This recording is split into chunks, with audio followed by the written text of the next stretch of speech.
শিলচর আকাশবাণী কেন্দ্র থেকে আসা আজকের দুপুরের বিশেষ খবর হলো রাজ্য সরকার শিক্ষা প্রতিষ্ঠানগুলির জন্য খুব শীঘ্রই একটি নতুন পাদশিক্ষীকরণ আইনের ব্যবস্থা গ্রহণ করবে বলে মুখ্যমন্ত্রী ডক্টর হিমন্ত বিশ্ব শর্মা জানিয়েছেন।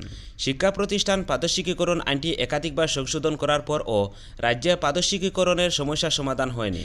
একাংশ যোগ্য শিক্ষা প্রতিষ্ঠান আইনের বাইরে থেকে যাওয়ায় নতুন আইন গ্রহণ করার কথা বিবেচনা করা হচ্ছে বলে মুখ্যমন্ত্রী উল্লেখ করেন। ডক্টর শর্মা জানান যে আগামী অক্টোবর মাসে বিধানসভায় নতুন আইনটি উত্থাপন করা হবে।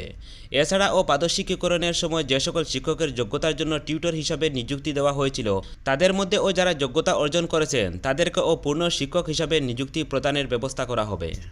পরবর্তী খবরটি, ভারতীয় আবহাওয়া বিজ্ঞান বিভাগ জানিয়েছে যে আসাম সহ উত্তর পূর্ব ভারতের সবকটি রাজ্যে আগামী 7 দিন মাঝারি থেকে ভারী বৃষ্টিপাতের সম্ভাবনা রয়েছে। আবহাওয়া বিজ্ঞান কেন্দ্র থেকে জানানো হয়েছে যে আসামে 12 থেকে 16 জুলাই পর্যন্ত ভারী বৃষ্টির পূর্বাভাস রয়েছে। কৃষকদের বৃষ্টির পূর্বাভাস অনুযায়ী জমিতে জল নিকাশের ব্যবস্থা রাখতে বলা হয়েছে।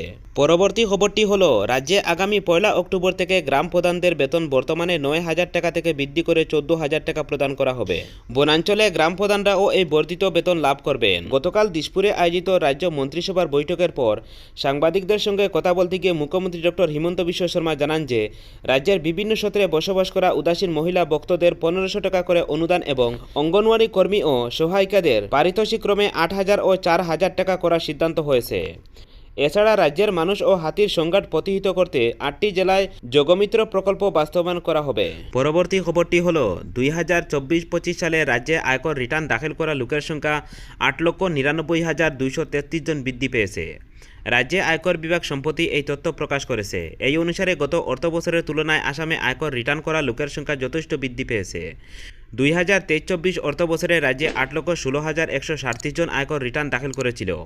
চলতি অর্থবছরে রাজ্যে আয়কর দাখিল করা লোকের সংখ্যা 10 লক্ষ অতিক্রম করবে বলে অর্থ মন্ত্রণালয়ের সূত্রে প্রকাশ করা হয়েছে। 2023-24 সালে আসাম থেকে কেন্দ্রীয় সরকার 7,510 কোটি টাকা অধিক আয়কর সংগ্রহ করেছিল এবং গত অর্থবছরে এই সংগ্রহ 10% বৃদ্ধি পেয়েছে বলে অর্থ মন্ত্রণালয়ের সূত্রে প্রকাশ করা হয়েছে।